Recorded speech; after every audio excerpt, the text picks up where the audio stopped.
Well, let's get this thing started. Tomorrow night, a national audience will see Nevada's own Jon Ralston in front of a national crowd. We couldn't be more proud of him, and the Smith Center is here to welcome Jon Ralston. You're gonna do it.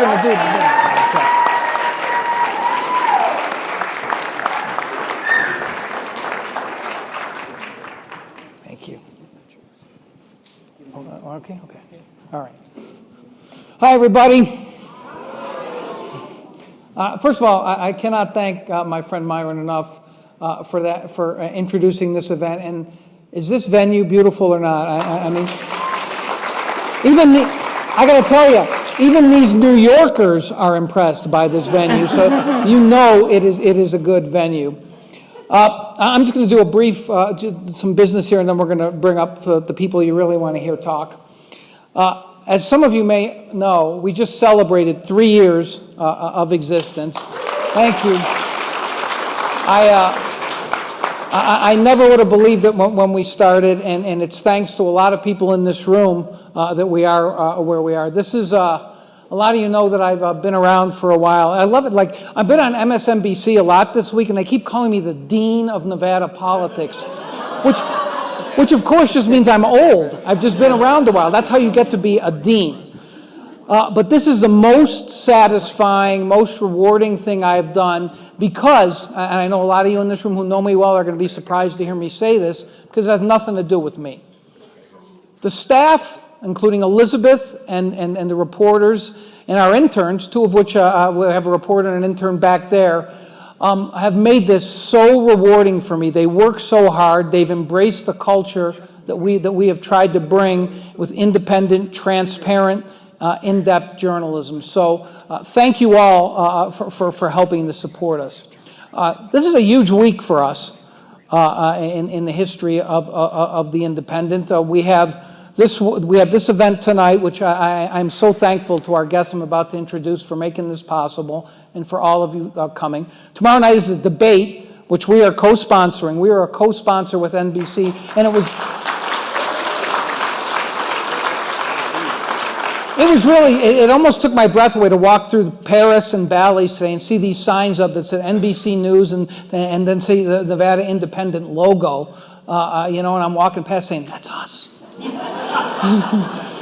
So it's really gratifying, and I'm going to be one of the co-moderators. I think there's like as many moderators for this debate as there are candidates. There's 5 moderators, and it's going to be a lot of fun. And then on Thursday we have a major fundraiser up in Reno called The Caucus is Coming, which is a play on Winter is Coming, which is a Game of Thrones themed fundraiser that's really going to be a blast. And believe it or not, I am coming in costume, and you can guess which character I'm going to be. Yes, the natural guess is the Night King, but that was not going to work. And then we have a huge event coming for all of you here in May. I don't know how many of you heard about our Press On fundraiser. It's our major fundraiser since we started the Indy, and it's going to be similar kind of setup on the stage, except it's going to be me, David Axelrod, and Karl Rove talking about politics. So it's going to be great food and drink, great conversation with Axe and Rove, and then a cigar scotch party afterwards. And believe me, after everything I've done this week, I wish we could do the scotch part right now. So we're going to have a great conversation here tonight. That's really what we've tried to foster, too, with our events, is great conversations, and I'm sure tonight will be. But before we get started, I do want to thank all of our sponsors, and if I left anyone out, I apologize and blame Elizabeth. The one person I won't leave out is sitting right here in the front row, because she would yell out her name if I did.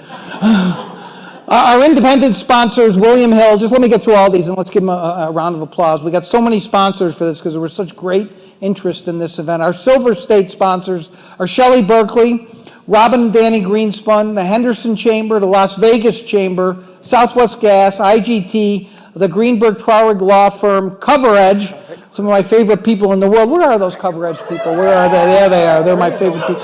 Not that I don't like you, Shelley. And then you'll find cannabis. Please give all these sponsors a round of applause.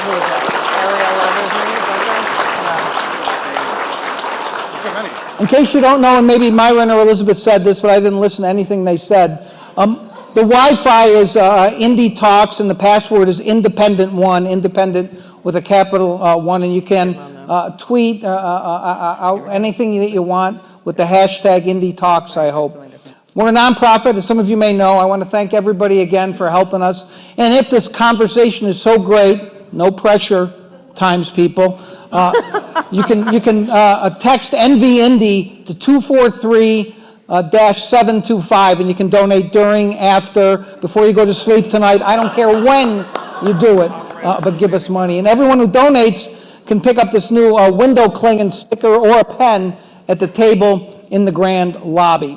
So let's get started. I want to say that these three wonderful guests have agreed to take some questions at the end, and Elizabeth will be walking around with a hand mic, and we'll take a few questions. And by questions, I mean questions, not statements about anything. And believe me, Elizabeth is going to police this. So without further ado, let me bring up, let me tell you, these are three of the best reporters in the country. I'm not just saying that because they agreed to come here. That's why I wanted them to come. They all used to work at Politico. They all now work at the New York Times. Let's give a round of applause to Maggie Haberman, Alex Burns, and Jonathan Martin. Come on up.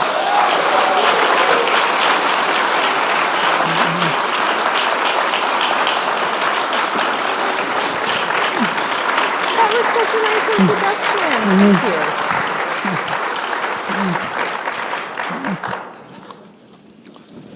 I think Maggie's already surprised that I can actually show emotion. That does go against the image. Is that true? I'll give you an answer at the end. Okay, that sounds fine. So let me ask a simple question first, and I'll take Alex and Maggie off the hook and let Jonathan Martin answer this first. The hard balls. Ready? Let's do it. Let's do it. Do we matter? I bring good news to the people. Is it Nevada or Nevada?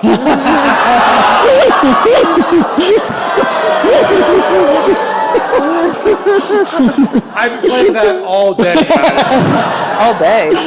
I bring good news to the people of Las Vegas. You matter, and you matter big. But before I get to that, let me just say thank you to Jon and to the Indy. It's a thrill to be here. I know all of us have been reading Jon for years. He doesn't need any more inflating of his ego. But I'm going to just a small pump. He is the dean of journalists here in Nevada, and we are thrilled to be here. And we're really happy to see what he's done with the Indy in 3 years' time. It has become the read for all of us on the East Coast to sort of see what's happening in this state. So thank you, Jon, and congrats. Thank you. Look, I think that Nevada matters more than any time since the caucuses began, just by the sheer nature of the calendar.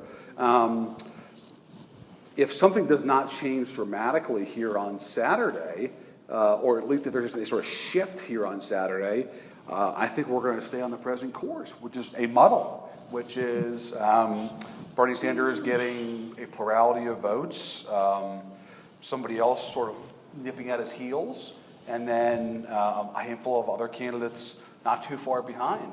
The difference as we get closer to Super Tuesday is that Mike Bloomberg, who's going to be on stage tomorrow night, is also now rising in the polls. He's only playing on Super Tuesday. He's not competing here. He's not competing in South Carolina. But his presence in the race only sort of adds to that model. So I think Nevada matters, if for no other reason than if there's no big change here, I think we're going to sort of stay on the present course. And the present course leads us to a divided Democratic field, nobody getting close to a majority of delegates, in this nomination process going the entire first half of the year and potentially going into the convention this summer with no Democratic candidate receiving a majority of delegates. This is an important point that I'm sure we'll come back to a few times tonight, but the Democrats have proportional nominating contests. Unlike the Republicans, who have winner take all, whoever wins here, they're not going to get all of the state's delegates. They're going to get a share of the delegates. The Republicans, for the most part, have winner take all. If you win a state, you get all those delegates. So their primaries are tidier and can wrap up quicker because you can accrue a sort of delegate lead that becomes hard to slow. It's different now with Democrats because of how they're distributed. And I think for that reason, this thing could go for a while unless we have sudden clarity emerging from the desert on Saturday. The desert. Alex, let me ask you a slightly different variation of that question. It seems to me that the 4 early states, people talk about delegates a little bit, but the delegates don't matter as much. It's such a small number of delegates. What matters is momentum. And it seems to me that something very odd is happening in that Bernie has done so well in Iowa and so well in New Hampshire, and yet any other time that we would be talking about someone who's about to win Nevada, it looks like he might win Nevada. This guy's on his way to the nomination. It's not a muddle, as your colleague described it. It looks like he is on a glide path to the nomination. What's different? Well, I think that it's possible that after Saturday he will be, right? That I don't want to discount that prospect, because while he did well enough to come out on top of both Iowa and New Hampshire, it was about a quarter of the vote, right? You're not talking about a commanding plurality by any stretch of the imagination. And for as much as Sanders supporters complain that he's not getting the sort of, that he's not being treated as, to coin a phrase, the anointed one. And he can equip him to the audience tonight. Right. Deep cut. If Joe Biden were getting 25% of the vote in Iowa and New Hampshire and getting called the dominant frontrunner, nobody would be howling louder than the Sanders campaign, right? That is not a commanding performance. If he ends up coming out of this state with his first 30+% performance, close to 10% ahead of the next nearest candidate, and we don't know if that will happen, but if that does happen, then I think it's awfully, awfully tough for somebody to slow him down before Super Tuesday. But having said that, he does have a long way to go in terms of showing that he can build not just a plurality coalition, but a majority coalition within the Democratic Party, and not just in terms of delegates, right? That most Democrats like Bernie Sanders. They like him as a character. They like his ideas. This is what public polling shows. They're also deeply concerned about whether he can win the general election. And what typically happens in primaries, it's what we saw happen with President Trump in 2016, is that somebody who's seen as unelectable comes to be seen as electable because they keep winning primary elections, right? And primary voters don't necessarily distinguish between what it looks like to be a winner in primary season and what it is going to take to win in the general election. We haven't seen that happen with Bernie Sanders yet. Winning New Hampshire, as far as I have been able to discern, and I think my colleagues would probably agree with me, cut in if you don't, I have not observed some sea change in Democratic thinking, either among the leadership or among the rank and file of the party, that suddenly says, we're super comfortable with this guy.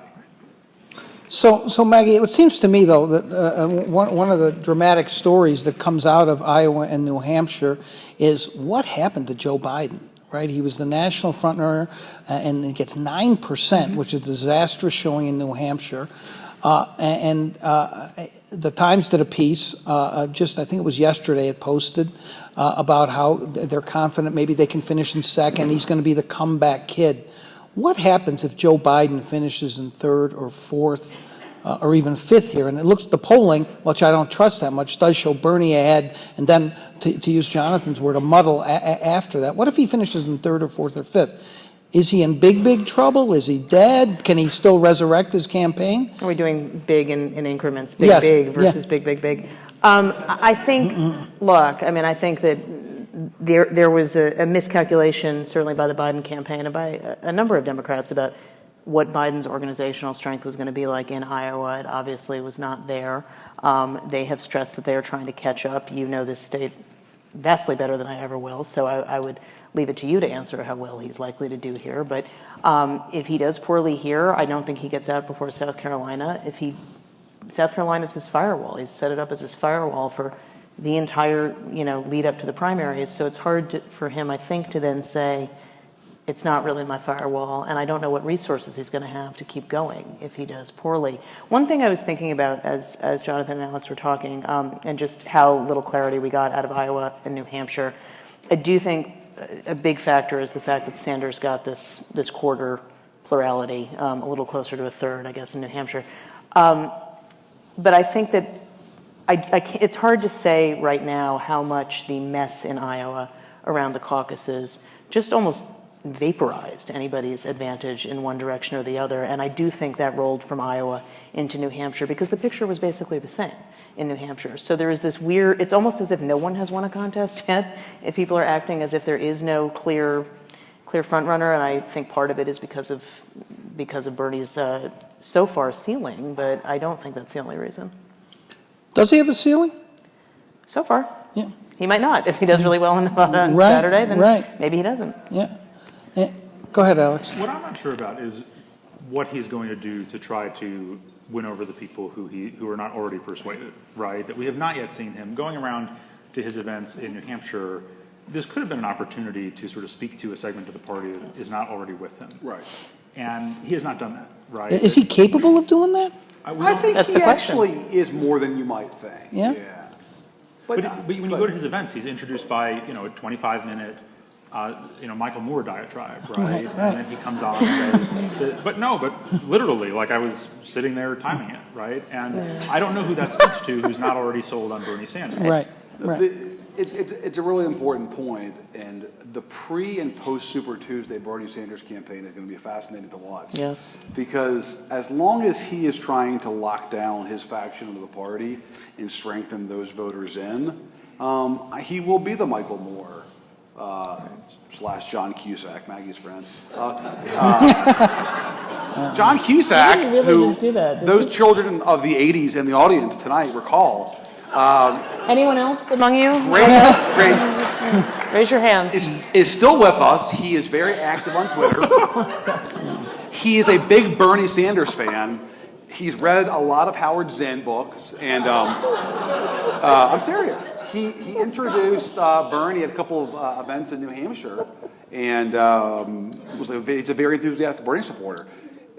I mention that because that is the flavor of what the Bernie campaign is like right now. What I'm curious about is post-Super Tuesday, if this does become a 2-person or a 3-person race, and he actually wants to enlarge his share of the party, does he turn to more members of Congress to try to present him? Does he get a governor or two on board and, present himself as more of a sort of mainstream Democratic figure? Because right now, he's not trying to expand beyond being a sort of factional candidate. What do you think John Cusack's best movie is, Jim? Well, that's a tough. Was he the Breakfast Club guy? No, he was not the Breakfast Club. 16 Candles? Let me tell. I'll Ghostbusters. He's not in Ghostbusters. See, this is what happens when you're obsessed with politics and college football. You have no life. And basketball. The answers say anything for future reference. Okay. All right. Yeah, Ralston told me he was in a pop quiz. Now, my assumption was going to be the UNLV starting 5. Yeah, and for the title teams, and I was not ready for that. But 80s movie is not ready for that. So I'm curious what the sort of post Super Tuesday Bernie candidate is. I guess I'm wondering about a couple of other candidates. It's interesting now that a few months ago, and I read this in the New York Times, so I know it's true. It's gospel. Elizabeth Warren was being talked about as she was surging, she was doing great. Maybe she had set up these great organizations in a bunch of states, including Nevada. And now her campaign is complaining that the mainstream media, that's all you, have erased her. Right. I read that in the Times, too. Yeah. What happened? Look, I think she was a candidate who had a choice when she was emerging in the early fall as sort of a co-front runner in the race. Right. But whether she was going to focus on locking down the left or on speaking to voters closer to the political center who found her appealing for a number of reasons but might have been a little bit wary of her ideological brand. And she chose to do the former, to focus on locking down the left with Medicare for All. And that has obviously not panned out as a strategic choice. I think that the reality for her was that the promise of her candidacy has always been, and in some respects remains, this idea that she's the person who can bridge the Bernie wing and the Hillary wing, right? And in every phase of the race in which she's been successful, that is what she's done. The Medicare for All debate was a sort of which side are you on moment, and she chose a side, and a lot of those people who were closer to the political middle did not see themselves reflected in that choice. Now, I do think that she is a candidate similar to Joe Biden, who, for all the difficulty that they have both had so far, has such a strong personal brand and has such a strong bond with a certain demographic in the party. With Biden, it's African-American voters and older non-college whites. With Elizabeth Warren, it's predominantly liberal women. That it's hard to say the moment has totally come and gone, right? But something has to change, and something has to change for both of them. And the challenge that I think they share is, what do you do now that's different from what you've done all along? Because that base that you have is enough to keep you in the game. Yeah. It's not enough to win states, But right? this is It's the- not enough to reverse the momentum in the race. This is the story of the primary, is that all of them have a coalition that is just big enough for them to rationalize going to the next state. And they have just enough money to qualify to go to the next state, and just enough polling strength to get on the next debate stage.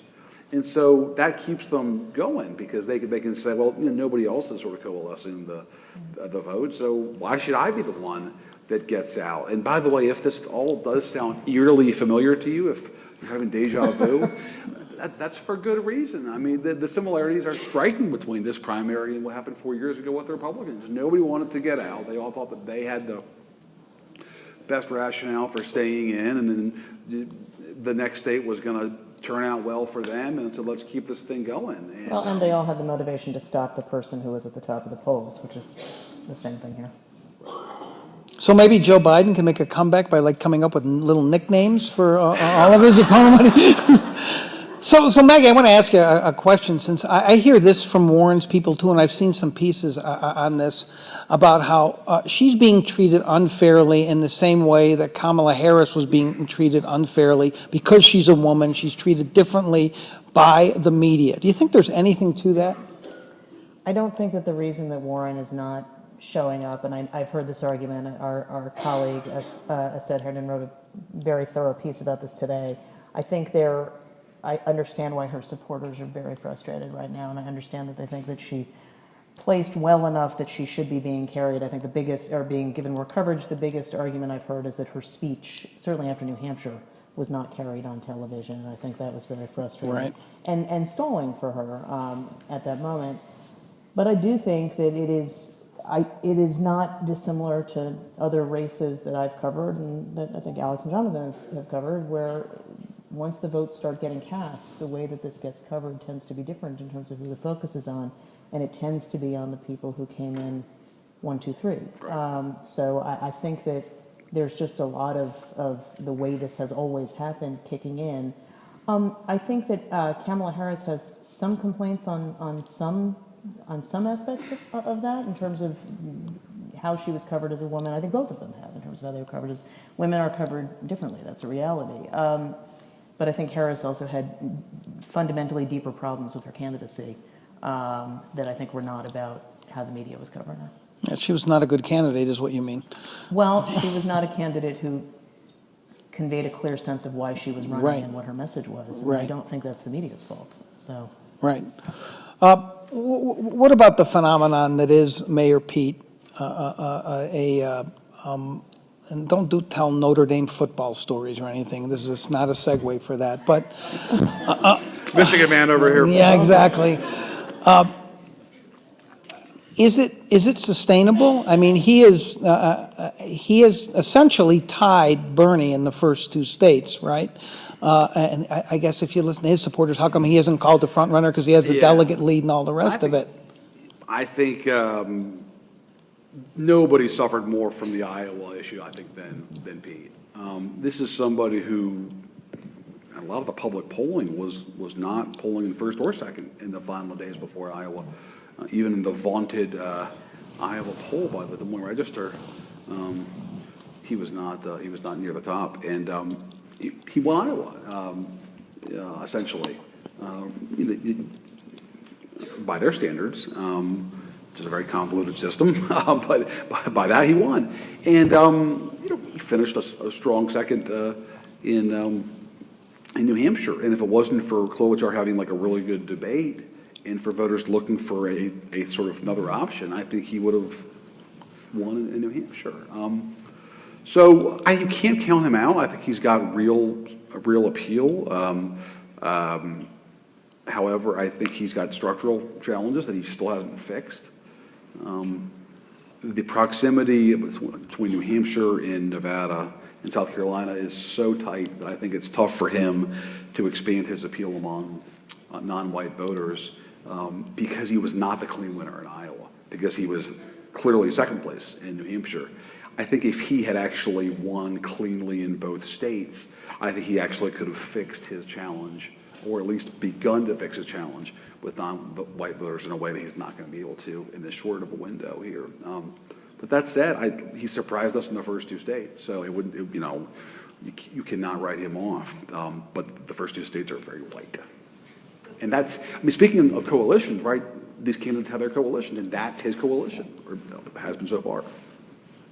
You guys agree with that? Disagree? I basically Do you guys ever disagree? Yeah, sure.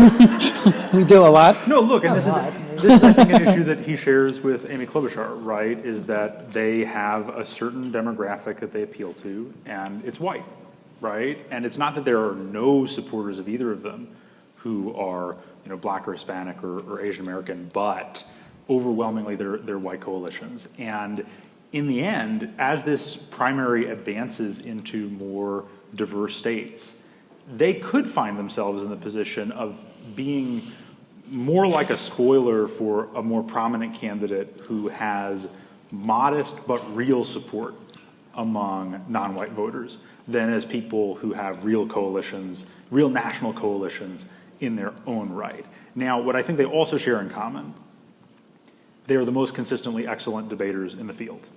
And if you were going to bet on somebody to have a standout performance on a stage with Mike Bloomberg, if you were gonna right now choose a name for somebody who is just going to cut him up, right? You'd probably bet on Amy Klobuchar, but Mayor Buttigieg not necessarily a distant second. And the image of a 38-year-old former mayor of South Bend taking on the 78-year-old ultra-billionaire former mayor of New York City is not necessarily one that works to his disadvantage.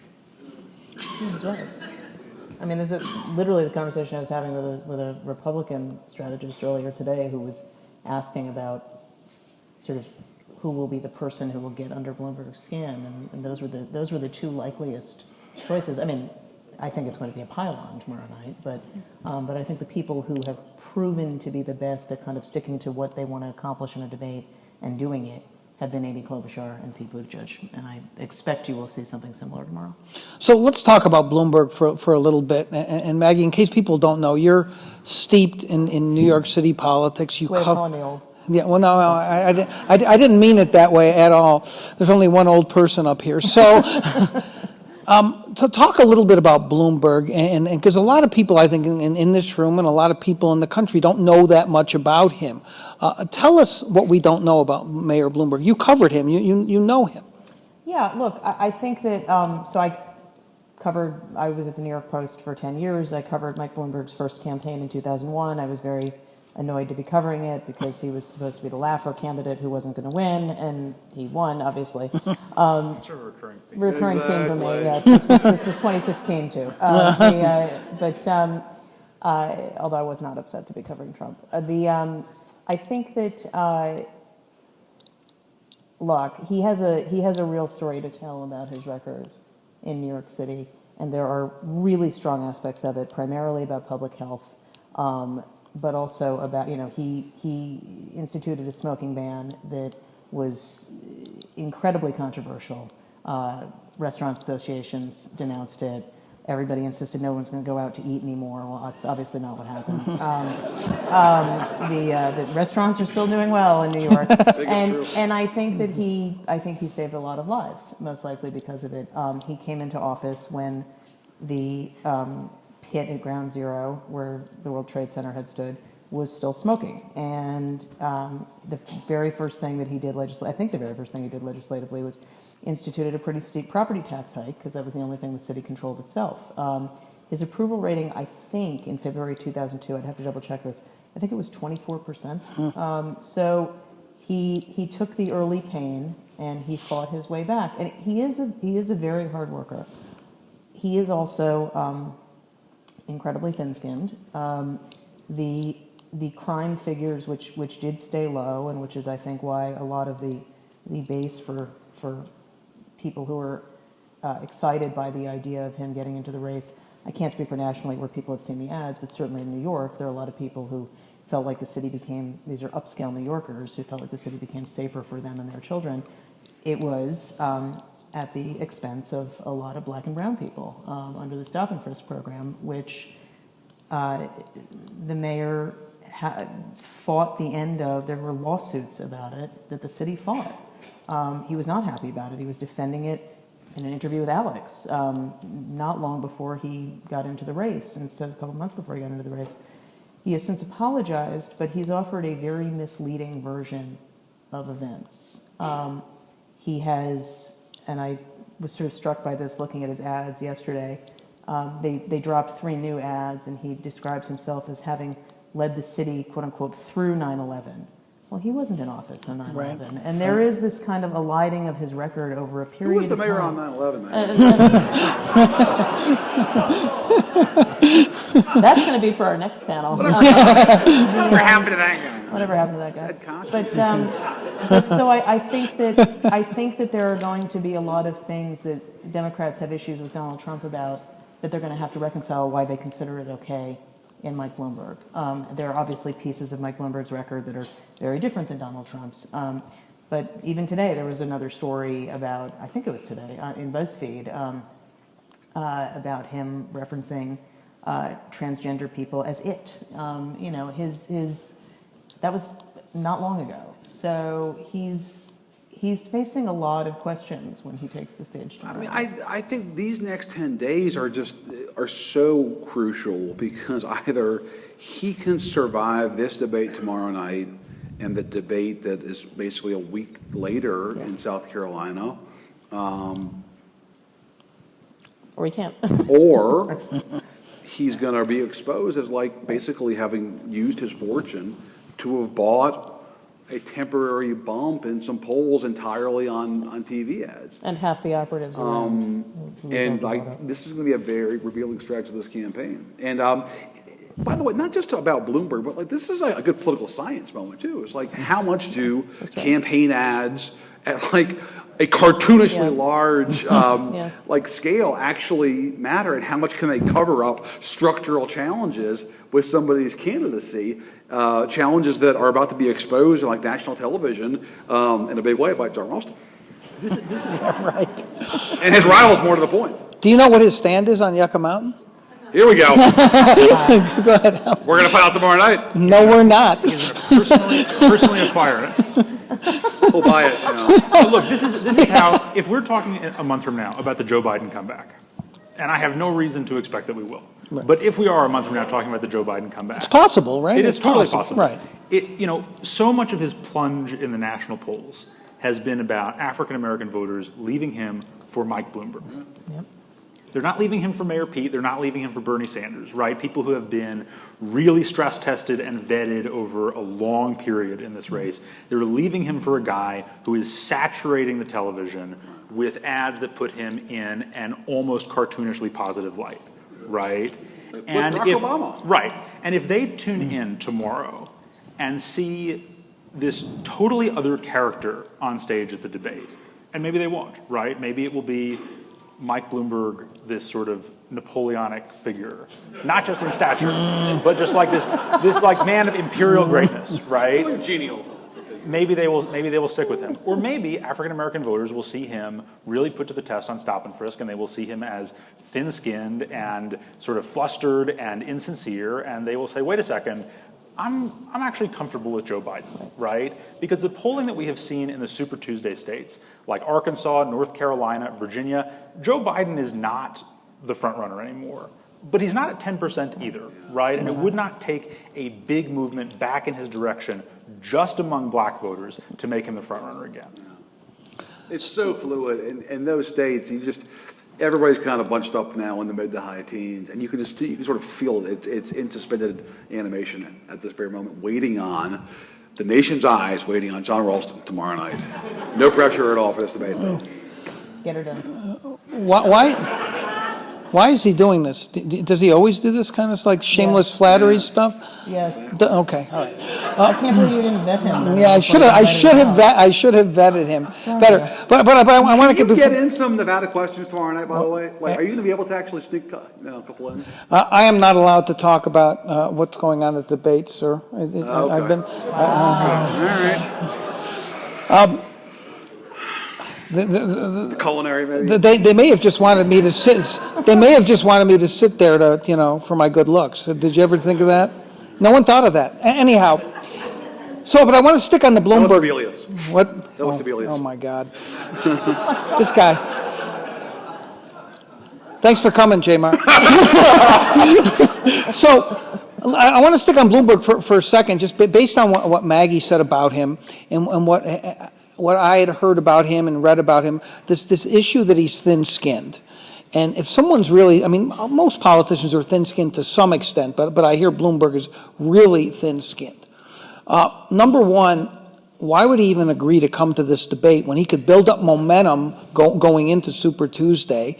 Is it just ego? And number two, if he is that thin-skinned, how easily do you think he's going to be set off? Can he be calmed down? He hasn't done that, from what I understand, Maggie, correct me if I'm wrong, he hasn't done that many of these kinds of debates in his entire life, right? No, he's never done this kind ever. Right. He's only done one-on-ones. Right, So, that's what I thought.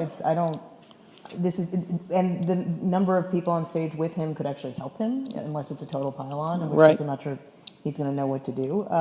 But this is not his milieu. He got better as time went on in the city, but the 2001 debates were not great. It's difficult to overstate what a cocoon he has been in Totally. since leaving office. Totally. He is obviously a man of great accomplishments and great influence. And he is surrounded by an enormous operation that all flows from him personally and his wealth and his power personally. I was with him in September of 2018. He did a swing on the West Coast. Actually, it ended in Las Vegas. I was not able to go to that leg of it. But he went to a climate conference in San Francisco, a bunch of events around that, went up to Seattle, did an event with the mayor of Seattle, and then an event about gun control in a Seattle community center. Every single event he did was hosted by an organization underwritten by him personally. And Alex did a phenomenal piece on this Yes. that ran in the last couple of days, that if you haven't read it, run, don't walk to nytimes.com and read it. It was a masterful look at what Bloomberg has done, which was, I don't think, and Alex's piece makes this conclusion, that this was not done as some kind of a map for somebody who was going to run for president, but it was basically what somebody who has a lot of money and who wants to be influential did. And he has been, I think, the number one donor to Democratic causes, right, over the last decade, or if not, or one of Certainly the last 5 years. Yeah, and so, and the degree to which this basically makes a bunch of groups who might otherwise take stands against someone who has said things like him beholden to him in one way or another, and it has a chilling effect on pushback that you would normally see within the party, and it really can't be ignored. This is something that, I think any reporter knows that often the most dangerous place for a politician to be is in front of a friendly audience, right? Right. People who love Yes. them, love what they Yes. do, Yes. just hang on their every word. And so many of these videos that you are now seeing Right. of Bloomberg popping Aspen off like Ideas stopping- Festival. Right. It's all audiences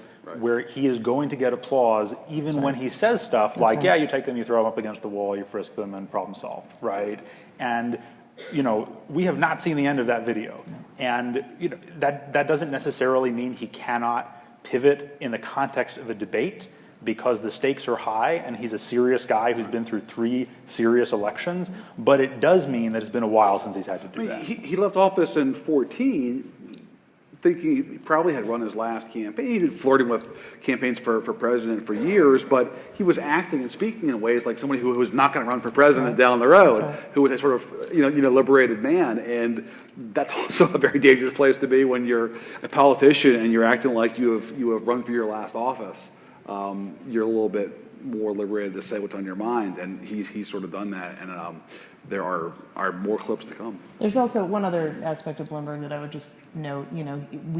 This has been covered a bunch. It was covered by our paper today, yesterday in some form. That he owns this news service, but the news service was added to the Bloomberg terminals to make it more profitable. Back when he first started doing this data terminal, which was really about financial data, he is not somebody who understands the media. He is not somebody who is particularly appreciative of the traditions of a free press. This has always been an issue with him. It was an issue with him when he was in office.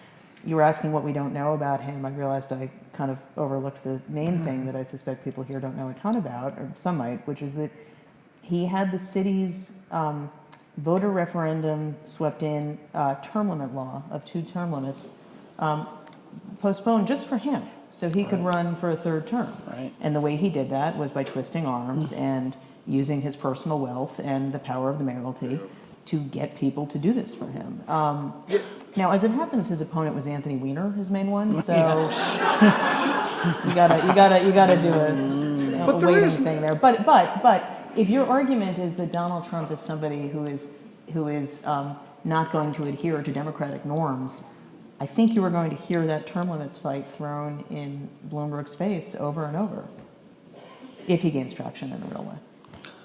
I guess what I'm wondering, though, is that in some ways he's tried to present himself now as the non-Bernie candidate that the Democrats can rely on, Democrats who don't know a lot about what all of you have said. And if he has that going into Super Tuesday and Biden has faded, and that's the theory of the case here, is there too much blowback for him saying, I'm going to ignore the Nevada debate, the South Carolina debate, and just go into Super Tuesday? Why take a chance that he's going to do terribly tomorrow night? Part of the view of his campaign is that if you are running as the guy who is tough enough to take on Donald Trump, that you cannot be seen as running from the fight when it's Bernie Sanders and Joe Biden and Amy Klobuchar. And I do think, there's definitely a competing view that this is an enormous risk, like a $400 million risk that could all be erased in one night if it's a really bad debate, but that he's going to have to do it at some point, right? And if he were to go in, we've been talking about his vulnerabilities and the downsides of tomorrow night for him. If he goes in tomorrow night and holds his own and gets off a couple good lines at Bernie Sanders, I think you have to look at his position on Super Tuesday and say he's got as good a shot as literally anybody else in the race, including Bernie Sanders, of being the nominee, right? John, I think it's safe to say it's a bit of a gamble. Oh, God. Sorry. Okay, come on, we're half an hour in. It was time for one cliche about gambling. Come on. Gaming. I'm sorry, gaming. Forgive me. Mr. Byrne, if you're in the audience. No, but I mean, I tend to think that you're right, John. I think the Bloomberg spin would have been easy. Look, I respect Nevada and South Carolina.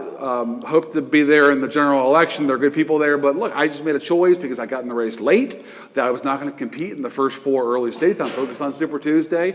Respectfully, I'm gonna keep to that, and we'll see you Super Tuesday. But I'm not going to. And just made it all about Nevada and South Carolina instead of making it about the actual debate itself. It would have gotten blowback, and he would have been accused of chickening out. But you would have had something to say. This is definitely, I think, a risk in doing this. On the other hand, it's high reward, right? If he does okay tomorrow, and I think there is a reason to believe that he's not going to do as poorly as people think. Because people have such low expectations, Right. Yeah. Also, because the history of these debates, when 5 people are coming after you with a hatchet, that can create some level of sympathy too, right? If you're seeing this nice, articulate man on the stage for the first time, whose ads you've been watching, and he's being attacked left and right, and they'll give him a couple of lines, right? Like, I'm doing something right because they're all attacking me here tonight, folks. So he will have some lines about why he's being attacked, and I think that could breed some level of sympathy that he otherwise probably wouldn't engender. Doesn't it depend a little bit on what the questions are that the moderators ask, John? Well, you tell us. They're all hermetically sealed, all the questions. So let's talk about the other dynamics in the debate. The anticipation in this debate is all going to be about Bloomberg and how he does, and whether there is the pylon, and whether it's Bernie versus Bloomberg, and how do the other ones insert themselves. What other dynamics are you looking for? Well, in Bernie's that not debate? going to skate totally in this thing. I think Bernie's going to take some artillery too for the Because he's the front runner now? Yeah, I mean, so I think Bernie for the first real time is going to take some really direct punches. And I think that it's going to be fascinating to see how he responds. From to who? that too. Who's going to toss the punches at him? I think Buttigieg is going to target him. I can see Warren bringing up the culinary issues and talking about the importance of having a more unifying candidate. That's her phrase, not mine, but that's sort of her theme. So You heard Buttigieg in New Hampshire, and before that, used to great effect this line about how we can't give the American people a choice between the status quo and revolution because most people don't see themselves reflected in that set of choices. You could imagine somebody pretty easily making the argument that, like, we cannot force primary voters to choose between socialism and oligarchy, right? That the choices here can't be like the Sandinistas and like $60 billion from Wall Street, right? That and whenever there are two candidates who are, the Bloomberg people really, really want to push the idea that this is a two-person race. It clearly is not a two-person race. And when you have a debate like the one I think we're going to see tomorrow, there's always an opportunity for somebody else to stand out, with the extremes, punch through and say, enough of this, guys, right? Especially when you're talking about two 78-year-old guys who are both ill-tempered in different ways and clearly do not respect each other. But that's the Klobuchar lane, isn't it? That's what she has done well in these debates. But there's 5 more people on stage, though. I mean, this, again, I come back to the same issue. This is the challenge is, that is a line that could kill, saying, it can't be the choice between the populist revolution and the guy buying the election for the first time in American history. But the problem is, then the next person echoes that, and the person after that tries to make the same case, and they all have a different version of the same line, and who benefits from it, right? I mean, the other issue to watch tomorrow night is, does somebody do the dirty work for a third candidate? Right. Which is to say, does somebody take a chunk out of Bloomberg and help somebody else on stage, not the person doing the axe work, The Chris Christie, if you will. Exactly. So, and by the way, no pressure on Ralston, but we have not had a debate this cycle anything near like that New Hampshire debate 4 years ago, where Christie famously turned to Rubio and said he's a robot. He keeps saying the same line. Here we go again. He just did it again. People. I mean, nobody has sort of had that kind of experience this time around. You could help us out.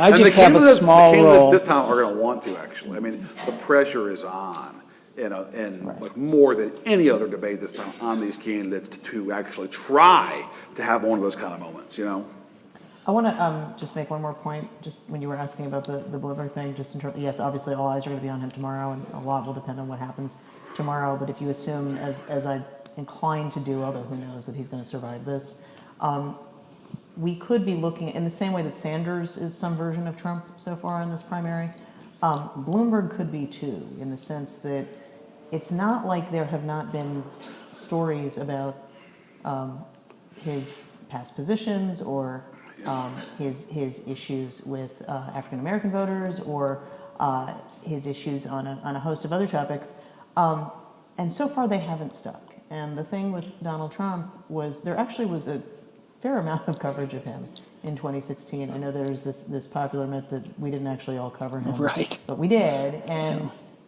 his base of voters didn't care. It didn't change. Right. It didn't change previously formed opinions, in large part because they knew him so well from The Apprentice and as part of pop culture for decades. That's obviously not the case with Bloomberg, but you could, because of the dint of his wealth and because he has been out defining himself to the cost of $400 million and counting, it could be that stuff slides off him in a way that you would not see otherwise.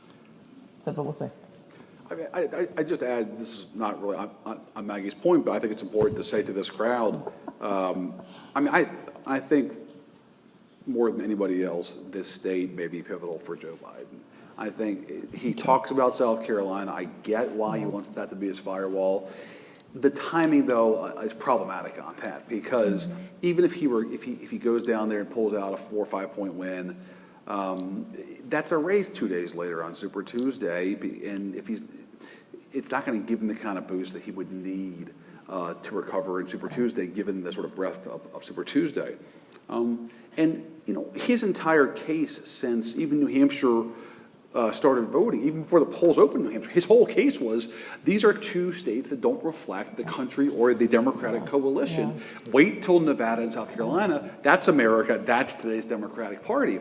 And we had a story today in the paper that I think you mentioned that I think really captured his connection to some of the communities here. And I think if he cannot do well here, given his relationships with African Americans, Asian Americans, Hispanics that he has built up over the years, if he can't do well here, given the local validators that he has, people like Congressman Titus, who's in the crowd tonight, like Kate Marshall, the culinary that didn't endorse him, but they kind of, tapped him a little bit. Steve Horsford. This is a state where he should do well. He's got local validators. He's got the demographics work for him. It's not a place that is sort of connected to Iowa and New Hampshire, where the big mo coming out of those states can really shape Nevada. It's more of its own place culturally and politically. I mean, it's set up pretty well here for him, I think. If it doesn't happen here, I'm not sure when it happens. But Biden has, I think, twice as many. We have an endorsement tracker, which I'm sure you all look at every day. But and Biden has twice as many endorsements as any other candidates. But don't endorsements matter? No offense, Congresswoman Titus. Don't endorsements matter less in a presidential race than in any other kind of contest? Yeah, she's the political scientist. You should ask her. I don't know. That's right. I mean, look, I think as validators in certain communities, it can matter, and especially in a campaign about finding somebody that can beat Trump. If you got people like Dina Titus saying, look, I taught political science at UNLV, I'm now your member of Congress, believe me, if we want to beat Trump, I'm telling you this is the guy that can beat Trump. I think that counts for something, given the nature of this cycle that is so defined by finding somebody that can beat Trump. Do you need something from Dina Titus? Is that why you're saying this? I mean, she's a political force in this state, so she's here tonight.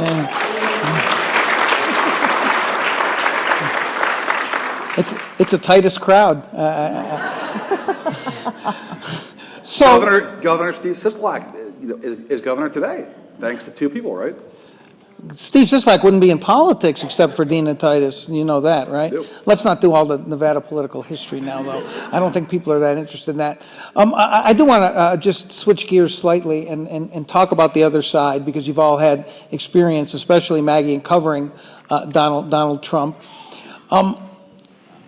I just want to say something anecdotally, and I want you to respond to it, Maggie. I have a friend from high school who moved to New York City right after graduating from Williamsville South in Buffalo a long time ago, and she went to work. She works in the public sector in New York. Very, very smart woman, and she said to me, during the 2016 race, she says, everybody in New York thinks this guy is a joke. There's no way that this guy is going to become president.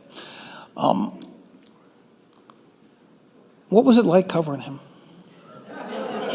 It's a present tense question. I was going to say, there's no difference. It's the same? It's not, yeah. I mean, and in fact, it's getting more of the same as it ever was, as he's bringing back season 1 characters like No Picks and stuff like that. Yeah. I mean, I don't... season 1 characters. So, I'll tell a story that I've told many times before, but, I covered, when he was thinking about running in 2011, I was at Politico. It was my second year there, and Ben Smith and I did this story, and I think the headline was, "What's Donald Trump Really After?" It was like February of 2011, maybe April. And I read it, and I swear to God, it all could have been written yesterday, because that's how sort of consistent certain arcs are, except that what he did then was he showed up in New Hampshire in a limousine, because he was playing the Apprentice character still. So your friend, without commenting on Right, the broad nature of the right, statement. right. It is certainly true that the 5-borough view of Donald Trump was very different than the rest of the country. And I mentioned this before. I think that a lot of us missed, I know I certainly did, how defined he was by The Apprentice. Yeah. And when it became clear to me, and that people thought The Apprentice was his real business. So I remember this at a rally with MJ Lee sitting in the front row. We were both covering Trump in Iowa. I think it was in Pella. And he had just done one of his airport hangar rallies, and I was going up to caucus goers, and I was asking what were admittedly a leading question, which was, are you here because this is the last chance to see him? Because the caucuses were going to happen, and of course that was going to be that. And people would invariably look at me like I had 8 heads, and they'd say, no, I'm going to caucus for him.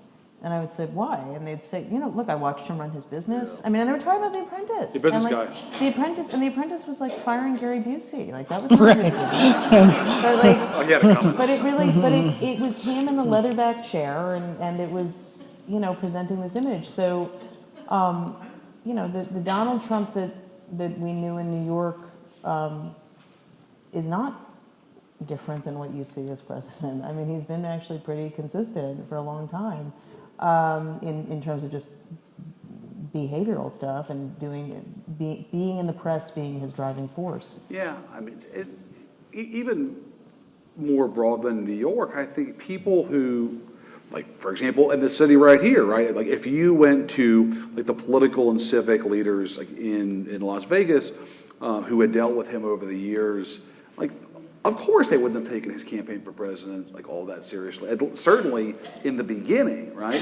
Because he threatened to run so many other times, too. That was the other thing. But the difference is that if you went to Elko and you picked 100 people there who were voting in the caucus, it would have said, Donald Trump, business guy. He's a business guy, And it's time for a business guy. I mean, I can't tell you how many times we heard that. It's time for a business guy. And it was driven by TV. That blurred line between entertainment television and reality is something that I think those of us in the news media should have recognized sooner. And it's something that at least one campaign, not to sort of grab the wheel and steer us back over to the Democratic side of the road, but it is something you were seeing reflected in the Bloomberg campaign. Not that he is a big celebrity, but his campaign has spent many millions of dollars to put on television an endorsement from somebody who is probably America's most respected jurist, Judge Judy.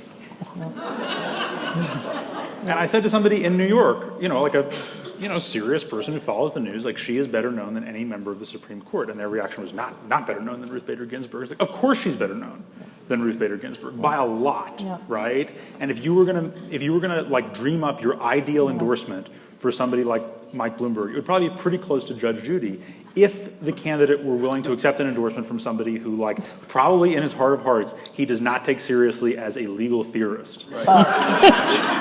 And by the way, the second most important person endorsing him isn't actually endorsing him. It's Barack Obama, but he's on TV ads across the country with Michael Bloomberg in ways that suggest that he actually is endorsing Michael Bloomberg, and voters actually believe he is. But Alex just got to something also that I think that is important with Bloomberg, as it was with Trump, which is Bloomberg's sense of transactionalism is really, really significant and is a big driver in him being willing to make what he sees as necessary concessions to get to the end that he wants.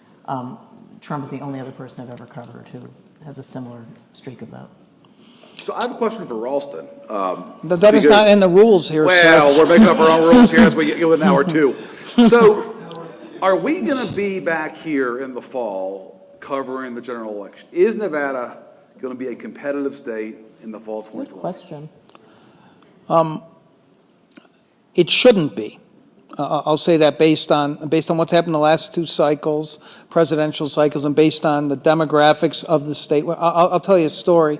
Right after the 2016 election, that evening when Trump won but lost Nevada, very high-ranking Republican texted me and said, "We are never going to win Nevada again. Las Vegas has become too much of a cosmopolitan city. The firewall that can be built in Clark County will never be able to break it." I think that there is some validity to that. I believe what the Trump campaign thinks is that they will lose Nevada. This is what they think, not what I think. They think that they will lose Nevada unless Bernie is the nominee, and then they think they can win Nevada. They believe it. But I'm not sure that's true, but I think that that's some conventional wisdom that Bernie puts a lot more states in play, et cetera. If you listen to Rick Wilson, they're going to lose 44 states. You've heard all this stuff too. But it should not be competitive in a presidential race. It shouldn't be. So we have a few more minutes. I want to talk to you about a topic that I care a lot about, and I know all of you do too, which is kind of the future of journalism and how our business has changed. And there's all this confluence of stuff going on, right? You've had what Trump has done very masterfully and in an insidious way in trying to delegitimize the mainstream media. And more than that, to call news fake that isn't really fake. How social media has become so prominent and that there can be things put out on Twitter that become the truth in many people's minds, that bypass the New York Times, the Nevada Independent, or whatever. How concerned are all of you about how you do your jobs? Have you had to adjust? And the future of what we all do? Well, I'm ending on an upbeat note here. It's a serious question. I think about it a lot. I'm sure all of you do too. McClatchy just filed for bankruptcy. That's incredibly upsetting. Yeah. I mean, this is a grim topic, clearly. Yeah. I think there will always be newspapers, but I do worry about how few newspapers there will be. To my embarrassment, have been very public about my issues with Twitter. But Twitter, the problems with Twitter were very clear to me in 2012. I said something to Alex about it at the time, about every story. Everything that gets tweeted looks the same on Twitter. So you can't tell if someone's tweeting, a 7-part investigative series, or they're tweeting a spot news story that's 6 inches long. Or a presidential statement looks the same as a tweet from some bot. So everything is flat and the same. And I worry about the impact that has had on how we all do our jobs. We all have a trigger response now that we didn't necessarily have before. But there are smarter people than me who can predict what the future of journalism will look like beyond just what is obviously a bleak landscape that hedge funds are not the answer to. Is it more difficult to do what you do now? In what respect? Because of all of the bile and venom that is generated on social media and Twitter and Facebook, and when you have a president, whether you like Trump or not, this has nothing to do with that, but who essentially is trying to make it seem like what Maggie Haberman writes is not true. Well, that's been very hard. I mean, Yeah. I would put that in a different category than people feeling emboldened to say whatever they want on social media when they would not say these kinds of things to your face. It's not helpful, but it's not real. It's not real in the same way. The President of the United States saying fake news about any story he doesn't like is incredibly dangerous and has made our jobs incredibly hard. You hear local candidates for office saying fake news now when they don't want to deal with reporters. The trickle-down effect of all of this is what worries me a great deal. I put Trump aside for a minute, and what bothers me is the sort of growing gulf between people who were intensely engaged in news and public affairs, and to borrow from Joe Biden, like God love him, and like God love you for being here tonight. We couldn't do what we do, and obviously John couldn't do what he does were it not for folks like you who care about their communities, care about their states and the country. And I'm glad that people are like that. But what worries me is this gulf between the super high information voter and news consumer and kind of everybody else who doesn't follow this stuff that closely. I mean, we're now in a place where I joke about this, but like my brother and his wife who live near San Diego know the names of White House staffers. And I'm glad that they're super engaged in politics and they're following what's happening in Washington. But you're living on the beach in Solana Beach, California. Why do you know the names of staffers from the White House, right? It's just, they don't work in politics or government, but they are just gripped by this story. And it's so different from the world of, say, Watergate, right, where everybody in the country was gripped by Watergate.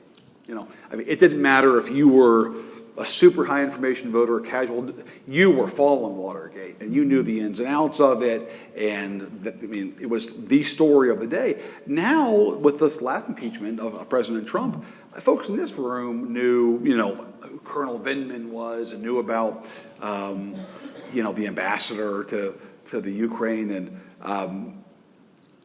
a lot of folks didn't. And you couldn't get through to that, no matter how big the headline was, no matter how many minutes at the top of the newscast were devoted to it. It just didn't matter, and that siloing is what really bothers me. And the thing that scares me about that is that there is some of that the media can address, and a lot of it is a broader cultural issue that is out of our control. Yeah. And I think that we, as an industry, have a tendency to sort of always want to look into our own hearts and look in the mirror and think, what can we do better? And do we let people down? And are we so, shouldn't we be ashamed of all these things? And sure, we should be ashamed of lots of things. But fundamentally, the issue here is on the consumer side. Yes. And when we have tried so many ways to make news more accessible to people and to put it in front of them in more different platforms and mediums and whatever the buzzword of the day is, but try to deliver it in like the lowest effort way possible. And a lot of people just don't want it.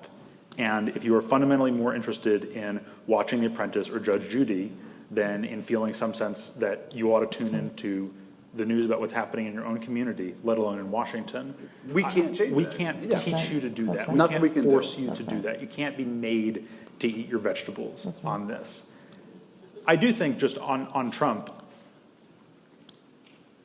there's been so much focus on Trump as sort of an aberrational figure and on the idea that he should not be normalized. And I think the threat to the press over the medium term and the long term is not that Trump be normalized, because I think that most people recognize that he's a highly, highly unusual figure, but that everything short of Trump be normalized, right? And we have already seen that in this Democratic race That's very with well candidates refusing to release tax returns or Health health records. records or releasing partial versions of these things, just flouting standards of transparency. The idea that you have somebody worth $60 billion running for president who has repeatedly delayed his financial disclosure until most people will have voted, and not saying when he will release his tax returns. Yeah. Bernie Sanders saying he would release far more information about his health than he has, and there's no indication right now that we're going to get more of that information. That is not the same thing as the way Trump handles the media, but it doesn't need to be the same thing in order for it to make it much, much harder for us to give people the information that they need in order to participate in a democracy. Well said. All right. Elizabeth's mad at me since I haven't started taking questions. Take a few questions from the audience. Who has a question? Just raise your hand. Elizabeth will come over with the mic. Is that Jim Gibbons back there? Go ahead and stand up. No grandstanding, no speechifying. One question. Okay, state your name. Chris. My name is Chris. Question for Maggie in the news of the day. Some of you haven't heard, the reports are that the Attorney General Barr is reportedly considering resigning. I want to ask you, That's not going to. how real is the perceived rift between Barr and Trump? And I have a theory to run by you. Is this political theater, reality show theater, to maybe prevent a mass exodus from the Justice Department, that he's putting this out here, that he's trying to save the Justice Department's independence? So let me break that down. I do not believe for a second that Bill Barr is quitting. So just to put that out there. But I do know that some folks were definitely putting out that he might. And the White House was pushing back on that pretty hard. And while the White House obviously has to be viewed with some skepticism, to put it mildly, based on their track record, I think that this was true from them this time. I do not believe that Bill Barr is going to leave 8 months before an election. I think that Bill Barr returned to government, to that role in particular, because he had things he wanted to do. And I think it was as much about him than it was about Donald Trump. Number one. Number two, I do not believe that Bill Barr's interview with ABC was cooked up as some scam between the two of them. The Donald Trump that I have covered for a very long time, that we all on the stage have covered, is not capable of withstanding that level of public commentary from somebody who works for him, even if this had been pre-cleared in some fashion or if Barr had given him a heads up. So I think a couple of things are happening. I think Barr is frustrated by the tweeting. He has said this privately for a long time. But I also think that Barr is much more like-minded with the president than not on what he wants to get done. So I think this is one of those things where two things are true at once. The only other frame of reference I would add is that, remember, the president sort of publicly tortured Jeff Sessions for 2 years. Jeff Sessions didn't leave.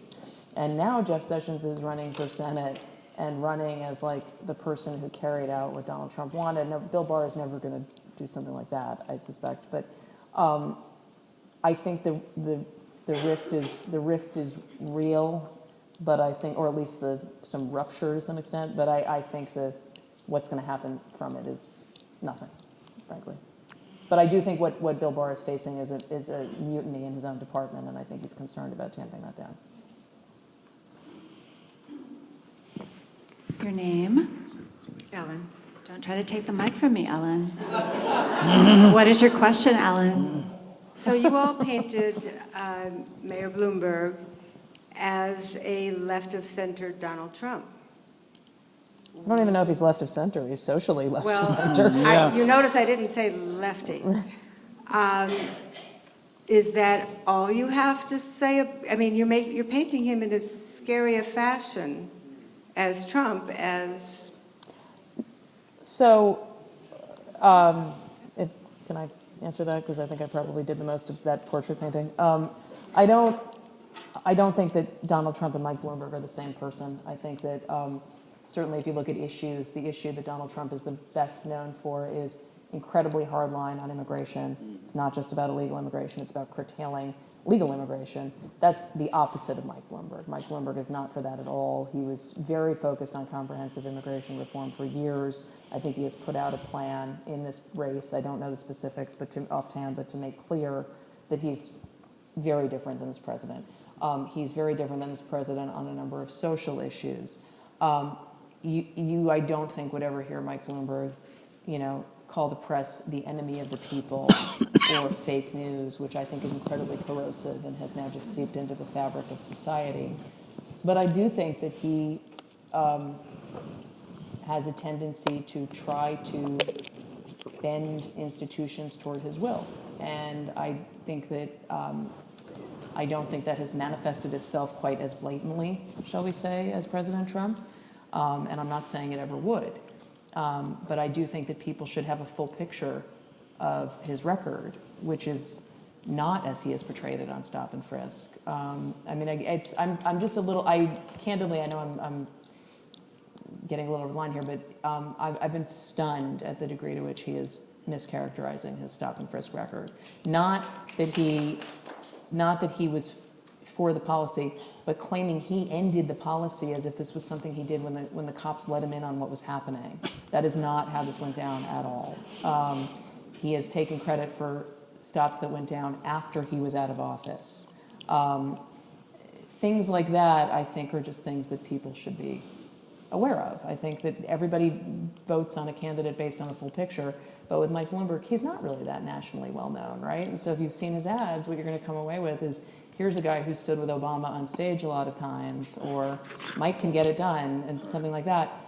There's a whole record there, and as I would hope that people would do with any candidate they're seriously thinking about for president, that they're going to try to read up on that candidate and learn the whole record. That's all I'm saying.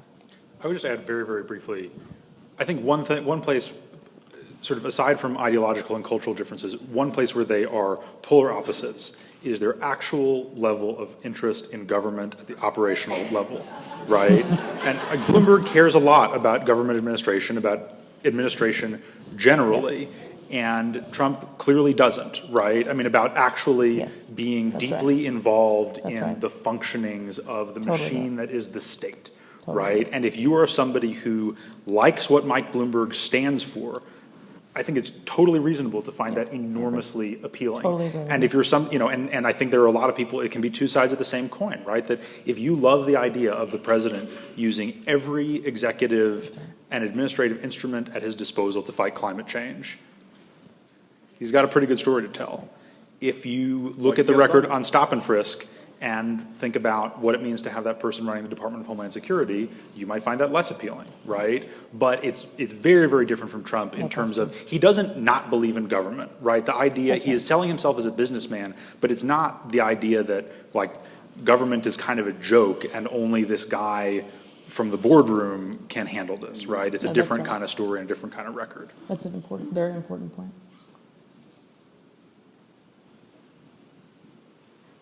First, your name. My name is Barry. What are the chances that we'll have a brokered convention? And if that does happen, who do you think will come out on top? This guy right here. God, I'm glad you asked that question. J Mart is so glad you asked that question. Yeah, I mean, I would come back to how we started this night, which is unless there's a, I think, fairly dramatic change in the course of events, starting here tomorrow night at the debate, and on Saturday at the caucuses, and then the next debate in South Carolina and the primary then, I believe it's increasingly likely that we're going to go into the convention with somebody with a plurality but not a majority of delegates, and that you then could have a second ballot for the first time in over a half century. Which we would hate to cover that. It'd be a terrible story for us. That's so boring. You know, who wants to have a contested convention with drama and deals and stabbing in the back, all that kind of stuff, negotiations. That'd be a terrible story for us. But no, look, here's the great irony. Here's the great irony. If Bernie Sanders does go into Milwaukee with the advantage in delegates, but a plurality, not a majority, the second ballot, because of the rule changes that have been enacted essentially to mollify the Bernie supporters, the superdelegates, which you guys will recall from the 08 race between Obama and Hillary, which got tons of coverage then, the superdelegates, which is basically an array of members of Congress and governors and labor leaders, they don't have a vote until the second ballot this time around. Because of the Sanders reforms, they tried to make this process more small d democratic and empower the voters in the states more and take power away from the party leaders. And so you could have a scenario where the party leaders, most of whom are opposed to Bernie Sanders' candidacy, effectively have to ratify his nomination on the second ballot, because the alternative would be denying somebody who has got more votes than anybody else, who just doesn't have a majority but has a plurality. That would be a great historical irony if that happens. And I think for some of the members of Congress, perhaps in this room tonight, would not be a thrilling vote on the second ballot. They would not enjoy that vote necessarily. All right. But if you don't give it to him and he has the most votes, his people are not going to respond well. One last question, I think, and then we're going to wrap it up. You come to me, sir. Your name. Hi, I'm Alex. So my question has less to do with the candidates and more a self-evaluation of the press and media. So you brought up a great point about the distinction between the high information voter and the electorate writ large.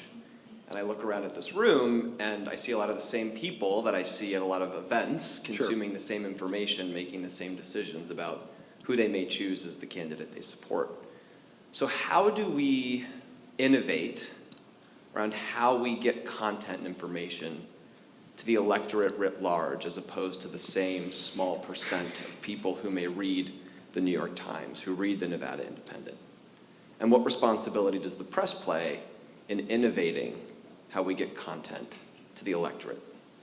I think we answered this question earlier. Do we need a reality show, guys? No. Do we need to bring the Kardashians in? I think Alex's point earlier about Alex's point earlier about the degree to which this is the responsibility of the consumer, especially in an age where there is such a proliferation of different websites where people can kind of choose their own news adventure. I do think we are trying. Look, at the Times, and I can only speak for what we're doing at the Times. But there has been a huge effort to do different types of storytelling, different types of story formats, whether it's through graphics or whether it's through projects or whether, and there's been an enormous amount of thought that has gone into it. I think the Washington Post has done some similar work, but you'll notice I'm only citing, these two major national papers. I think it is harder for local news outlets when they are struggling for resources. My husband and my brother worked for a local New York paper that is in pretty dire straits right now and doesn't have anywhere near the resources that it used to have to do a lot of really creative stuff. So I don't have a great answer. I do think we are trying, but I really do think that it is on people to try to find information themselves as well. I think the alternative is fairly unpalatable to a lot of voters in this country, which is you have government intervention. The government requires television stations, cable stations, internet providers, social media sites to basically put out a certain amount of public service information to sort of force people to do it. You do compulsory voting to make people engage in their community. You have to vote or you pay a fine.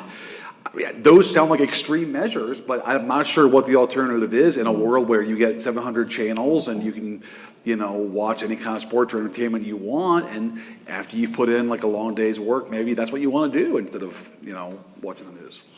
All right. There is the issue of the tech companies as well, right? That why is it so hard for local and regional papers to get any kind of advertising revenue? Because guess who ate it all? So that's an issue that cannot be resolved at the level of the newspaper companies themselves. But I think that Maggie's point is exactly right, that the gulf, not just between the hyper-engaged readers and everybody else, but between the outlets that have the resources and the reach to do what you're talking about, and outlets that are just doing excellent work every day, but don't have 50-person graphics departments to make it glossy and cool and scrollable, is going to get bigger and bigger, and that's a massive problem. Jon Ralston, I think, yes, you answer this question too, and then after your answer, we'll open the bars. After Ralston talks, you got to open the bar. One of the reasons I asked the question is because these are three very smart people, all of whom live in the same world, but in a more intense way than I do. But this applies directly to why I started the Nevada Independent. And I believed when I started it and I started it essentially, started thinking about it when Trump was running and when he was doing what he was doing, and how the media market in Las Vegas had just changed dramatically at the end of 2015, when another billionaire we have not mentioned tonight bought one of the local. He's not here. Yeah, I don't think so. Didn't make it. It occurred, all of the problems that you're talking about, and the one that Jamar talked about is the most frustrating of all. I've watched it for covering for 30 years, people just gradually tuning out and not paying as close attention as they should, or even a moderate amount of attention. It's really deleterious to everybody. But I believe, and I still believe, and maybe this is idealism, that there is a yearning out there for a place to go where you are going to get the truth, where you are going to get transparency, where you're going to get deeply reported stories, whether it's the New York Times or the Nevada Independent and many, many other outlets. And I won't, just as they won't and many others won't, surrender to this notion that it doesn't mean we should keep doing what we're doing, and if we have to do it in more creative ways, present information in different ways to try to get people's attention. We've done it, as all of you know, at The Independent. We've done a lot of different kinds of things to try to keep people engaged. This is why, at my advanced age, I decided to start a nonprofit, which is, as I always say, the hardest and best thing that I've done in journalism. To end where I started, I'll turn the phrase a little. It matters. It really matters. So I appreciate that all of you in this room know how much it matters, that you're willing to support the Nevada Independent. A nonprofit journalism model, I think, is not the solution, but it's one of the solutions to what's going on, especially in local journalism. And the more of them have cropped up in the 3 years that I've started, and I couldn't be more thrilled about it. So I do really appreciate all of you supporting it. And I just want to say in closing, I am really honored that the three of you were willing to come out here and come out for an evening and impart your wisdom to this audience and to be here with me. Thanks for coming. Thanks for having us. Thank you.